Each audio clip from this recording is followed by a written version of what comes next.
그 무렵에 주님의 도 때문에 적지 않은 소동이 일어났다. 데메드리오라고 하는 은장이가 은으로 아데미 여신의 모형 신전들을 만들어서 직공들에게 적지 않은 돈벌이를 시켜주었다.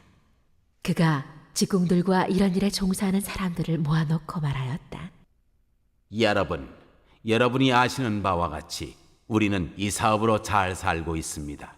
그런데 여러분이 보고 듣는 대로 바울이라는 이 사람이 에베소에서뿐만 아니라 거의 온 아시아에 걸쳐서 사람의 손으로 만든 신은 신이 아니라고 말하면서 많은 사람을 설득해서 마음을 돌려놓았습니다.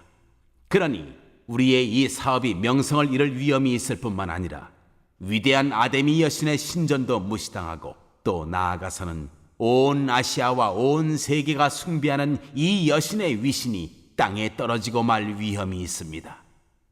거기에 서 있는 사람들이 이 말을 듣고 격분해서 에베소 사람의 아데미 여신은 위대하다 하고 소리를 질렀다. 그래서 온 도시는 큰 혼란에 빠졌고 군중이 바울의 동행자들인 마케도니아 사람 가이오와 아리스타고를 붙잡아서 한꺼번에 극장으로 몰려 들어갔다. 바울이 군중 속에 들어가려고 하였으나 제자들이 그것을 말렸다. 바울에게 호감을 가진 아시아의 몇몇 고관들도 사람을 보내서 바울에게 극장에 들어가지 말라고 권하였다. 극장 안에서는 더러는 이렇게 외치고 더러는 저렇게 외치는 바람에 모임은 혼란에 빠지고 무엇 때문에 자기들이 모여들었는지조차 알지 못하는 사람이 많았다.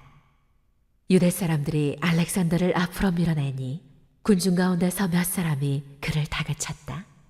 알렉산더가 조용히 해달라고 손짓을 하고서 군중에게 변명하려고 하였다. 그러나 군중은 알렉산더가 유대 사람인 것을 알고는 모두 한 목소리로 거의 2시간 동안이나 에베소 사람의 아데미 여신은 위대하다 하고 외쳤다. 드디어 시청 서기관이 무리를 진정시키고 나서 말하였다.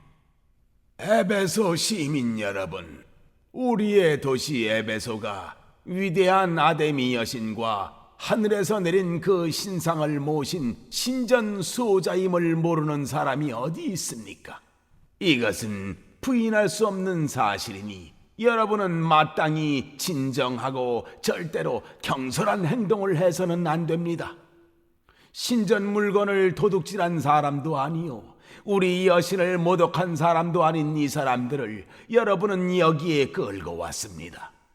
그러므로 데메드리오와 그와 함께 있는 직공들이 누구를 걸어서 송사할 일이 있으면 재판정도 열려있고 총독들도 있으니 당사자들이 서로 고소도 하고 맞고소도 해야 할 것입니다. 여러분이 이 이상으로 해결하고자 하는 어떤 문제가 있으면 그것은 정식 집회에서 처리되어야 할 것입니다. 우리는 오늘 일어난 이 일 때문에 소요죄로 문책을 받을 위험이 있습니다. 우리는 이 소요를 정당화할 수 있는 아무런 명분이 없습니다. 이렇게 말하고서 그는 모임을 해산시켰다.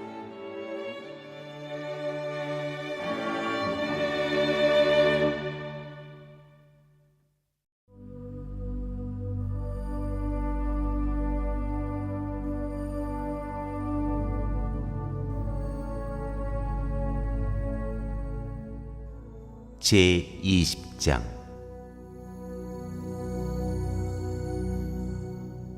바울의 마케도니아와 그리스 여행.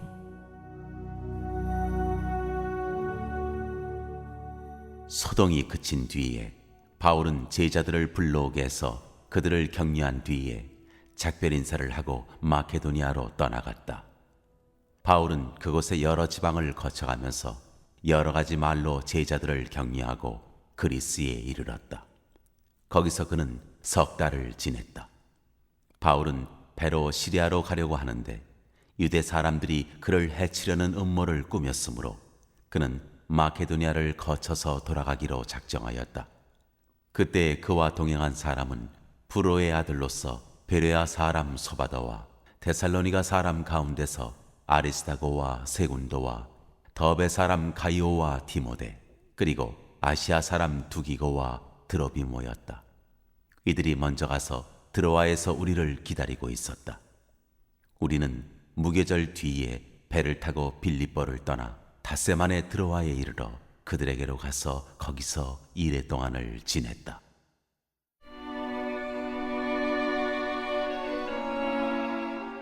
유두고를 살리다.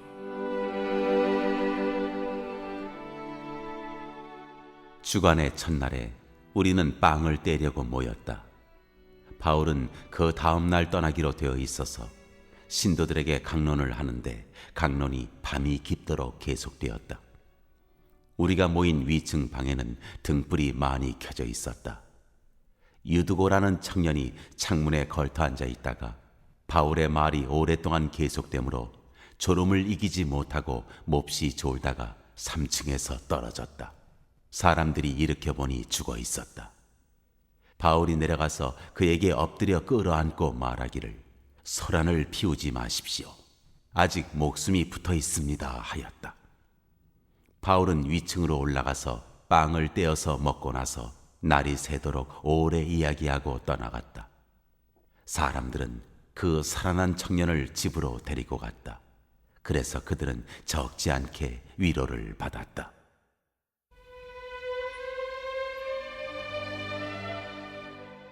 드로아에서 밀레도까지의 항해.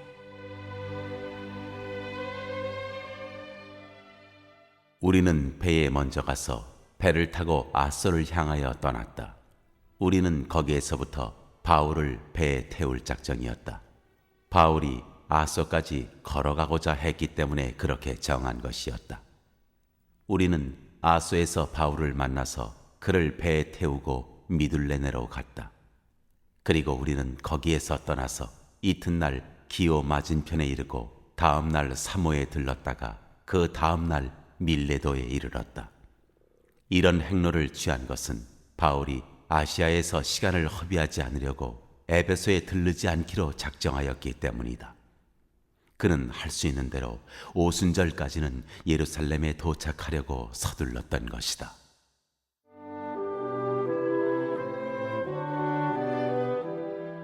바울이 에베소에서 고별 설교를 하다. 바울이 밀레도에서 에베소로 사람을 보내어 교회 장로들을 불렀다. 장로들이 오니 바울이 그들에게 말하였다. 여러분은 내가 아시아에 발을 들여놓은 첫날부터 여러분과 함께 그 모든 시간을 어떻게 지내왔는지를 잘 아십니다. 나는 겸손과 많은 눈물로 주님을 섬겼습니다. 그러는 가운데 나는 또 유대 사람들의 음모로 내게 덮친 온갖 시련을 겪었습니다. 나는 또한 유익한 것이면 빼놓지 않고 여러분에게 전하고 공중 앞에서나 각 집에서 여러분을 가르쳤습니다. 나는 유대 사람에게나 그리스 사람에게나 똑같이 회개하고 하나님께로 돌아올 것과 우리 주 예수를 믿을 것을 엄숙히 증언하였습니다. 보십시오. 이제 나는 성령에 매여서 예루살렘으로 가는 길입니다. 거기서 무슨 일이 내게 닥칠지 나는 모릅니다. 다만 내가 아는 것은 성령이 내게 일러주시는 것뿐인데 어느 도시에서든지 투옥과 환난이 나를 기다리고 있다는 것입니다. 그러나 내가 나의 달려갈 길을 다 달리고 주 예수께 받은 사명, 곧 하나님의 은혜의 복음을 증언하는 일을 다하기만 하면 나는 내 목숨이 조금도 아깝지 않습니다. 나는 여러분 가운데로 들어가서 그 나라를 선포하였습니다. 그런데 이제 나는 여러분 모두가 내 얼굴을 다시는 보지 못하리라는 것을 알고 있습니다. 그러므로 나는 오늘 여러분에게 엄숙하게 증언합니다. 여러분 가운데서 누가 구원을 받지 못하는 일이 있더라도 내게는 아무런 책임이 없습니다. 그것은 내가 주저하지 않고 여러분들에게 하나님의 모든 경륜을 전해 주었기 때문입니다. 여러분은 자기 자신을 잘 살피고 양떼를 잘 보살피십시오. 성령이 여러분을 양떼 가운데의 감독으로 세우셔서 하나님께서 자기 아들의 피로 사신 교회를 돌보게 하셨습니다. 내가 떠난 뒤에 사나운 이리들이 여러분 가운데로 들어와서 양떼를 마구 해하리라는 것을 나는 압니다. 바로 여러분 가운데서도 제자들을 이탈시켜서 자기를 따르게 하려고 어그러진 것을 말하는 사람들이 나타날 것입니다. 그러므로 여러분은 깨어 있어서 내가 3년 동안 밤낮 쉬지 않고 각 사람을 눈물로 훈계하던 것을 기억하십시오. 나는 이제 하나님과 그의 은혜로운 말씀에 여러분을 맡깁니다. 하나님의 말씀은 여러분을 튼튼히 세울 수 있고 거룩하게 된 모든 사람들 가운데서 여러분으로 하여금 유업을 차지하게 할 수 있습니다.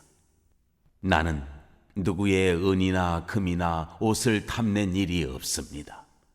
여러분이 아는 대로 나는 나와 내 일행에게 필요한 것을 내 손으로 일해서 마련하였습니다. 나는 모든 일에서 여러분에게 본을 보였습니다. 이렇게 힘써 일해서 약한 사람을 도와주는 것이 마땅합니다. 그리고 주 예수께서 친히 주는 것이 받는 것보다 더 복이 있다 하신 말씀을 반드시 명심해야 합니다. 바울은 말을 마치고 나서 무릎을 꿇고 그들과 함께 기도하였다. 그리고 모두 실컷 울고서 바울의 목을 끌어안고 입을 맞추었다. 그들을 가장 마음 아프게 한 것은 다시는 자기 얼굴을 볼 수 없으리라고 한 바울의 말이었다. 그들은 배 타는 곳까지 바울을 배웅하였다.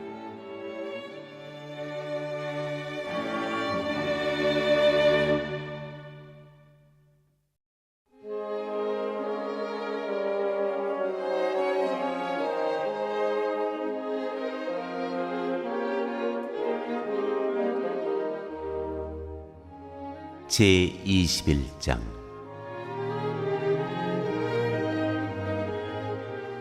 바울의 예루살렘 여행.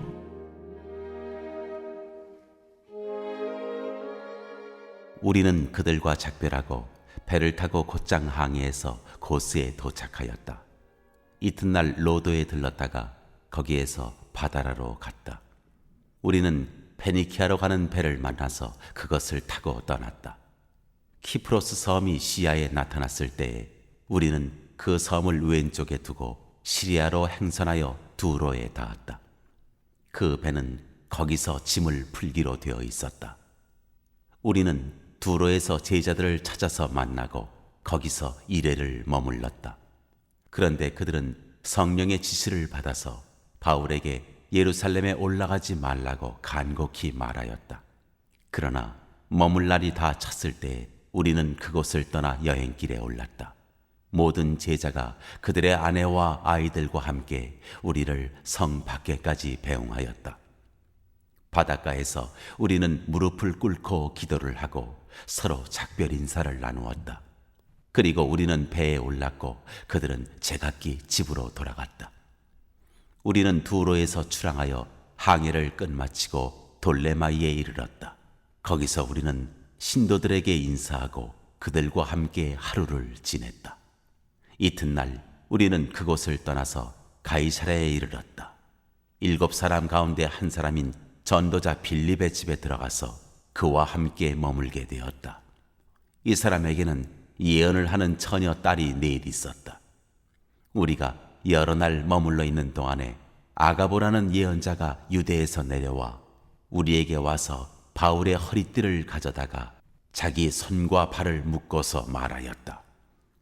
유대 사람이 예루살렘에서 이 허리띠 임자를 이와 같이 묶어서 이방 사람의 손에 넘겨줄 것이라고 성령이 말씀하십니다.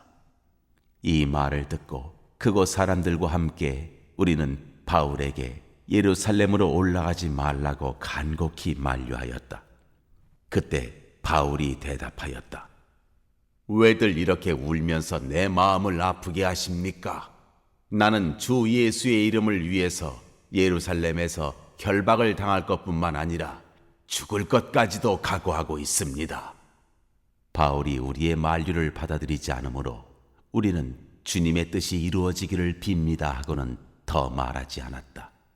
이렇게 거기서 며칠을 지낸 뒤에 우리는 행장을 꾸려서 예루살렘으로 올라갔다. 가이사랴에 있는 제자 몇 사람도 우리와 함께 갔다. 그들은 우리가 묵어야 할 집으로 우리를 안내하여 나손이라는 사람에게 데려다 주었다. 그는 키프로스 사람으로 오래전에 제자가 된 사람이었다.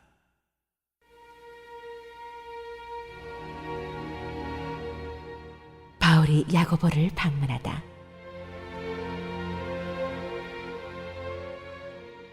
우리가 예루살렘에 이르니 형제들이 우리를 반가이 맞아 주었다. 이튿날 바울은 우리와 함께 야고보를 찾아갔는데 장로들이 다 거기에 있었다. 바울은 그들에게 인사한 뒤에 자기의 봉사 활동을 통하여 하나님께서 이방 사람 가운데서 행하신 일을 낱낱이 이야기하였다. 그들은 이 말을 듣고서 하나님께 영광을 돌리고 바울에게 말하였다. 형제여, 당신이 보는 대로 유대 사람 가운데는 믿는 사람이 수만 명이나 되는데 그들은 모두 율법의 열성적인 사람들입니다. 그런데 그들이 당신을 두고 하는 말을 소문으로 듣기로는 당신이 이방 사람 가운데서 사는 모든 유대 사람에게 할례도 주지 말고 유대 사람의 풍속도 지키지 말라고 하면서 모세를 배척하라고 가르친다는 것입니다. 그러니 어떻게 하면 좋겠습니까? 그들은 틀림없이 당신이 왔다는 소식을 들을 것입니다. 그러므로 당신은 우리가 말하는 대로 하십시오. 우리 가운데서 하나님 앞에 스스로 맹세한 사람이 넷 있습니다. 이 사람들을 데리고 가서 함께 정결 예식을 행하고 그들이 머리를 깎게 하고 그 비용을 대십시오. 그러면 사람들은 모두 당신의 소문이 전혀 사실이 아니며 도리어 당신이 율법을 지키며 바로 살아가고 있다는 것을 알게 될 것입니다. 신도가 된 이방 사람들에게는 우상의 제물과 피와 목매어 죽인 것과 음행을 삼가야 한다는 것을 우리가 결정해서 써보냈습니다. 그래서 바울은 그 다음날 그 네 사람을 데리고 가서 함께 정결 예식을 한 뒤에 성전으로 들어갔다.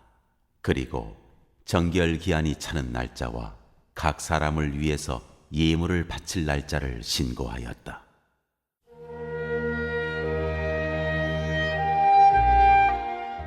바울이 체포되다.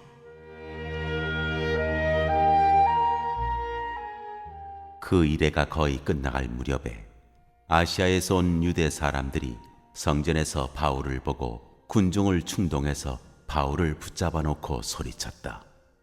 이스라엘 동포 여러분, 합세하여 주십시오. 이 자는 어디에서나 우리 민족과 율법과 이것을 거슬러서 사람들을 가르칩니다. 더욱이 이 자는 그리스 사람들을 성전에 데리고 들어와서 이 거룩한 곳을 더럽혀 놓았습니다. 이는 그들이 에베소 사람 드로비모가 바울과 함께 성내에 있는 것을 전해 보았으므로 바울이 그를 성전에 데리고 들어왔으리라고 생각하였기 때문이다. 그래서 온 도시가 소란해지고 백성들이 몰려들어서 바울을 잡아 성전 바깥으로 끌어내니 성전 문이 곧 닫혔다. 그들이 바울을 죽이려고 할 때 온 예루살렘이 소요에 휘말려 있다는 보고가 천부장에게 올라갔다. 그는 곧 병사들과 백부장들을 거느리고 그 사람들에게로 달려갔다. 그들은 천부장과 군인들을 보고 바울을 때리는 것을 멈추었다. 천부장이 가까이 가서 바울을 체포하였다. 그리고 그는 부하들에게 쇠사슬 둘로 바울을 결박하라고 명령하고 그가 어떤 사람이며 또 무슨 일을 하였는지를 물었다. 그러나 무리 가운데서 사람들이 저마다 다른 소리를 질렀다. 천부장은 소란 때문에 사건의 진상을 알 수 없었으므로 바울을 병영 안으로 끌고 가라고 명령하였다. 바울이 층계에 이르렀을 때에는 군중이 하도 난폭하게 굴었기 때문에 군인들이 그를 둘러매고 가야 하였다. 큰 무리가 따라오면서 그 자를 없애버려라 하고 외쳤다.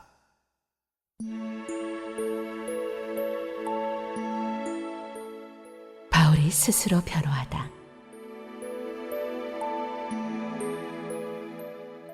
바울이 병영 안으로 끌려 들어갈 즈음에 그는 천부장에게 한 말씀 드려도 됩니까 하고 물었다. 천부장이 당신은 그리스 말을 할 줄 아오. 그러면 당신은 얼마 전에 폭동을 일으키고 4,000명의 자객을 이끌고 광야로 나간 그 이집트 사람이 아니오 하고 반문하였다. 바울이 대답하였다. 나는 길리기아의 다소 출신의 유대 사람으로 그 유명한 도시의 시민입니다. 저 사람들에게 내가 한마디 말을 하게 허락해 주십시오. 천부장이 허락하니 바울은 층계에 서서 무리에게 손을 흔들어 조용하게 하였다. 잠잠해지자 바울은 히브리 말로 연설을 하였다.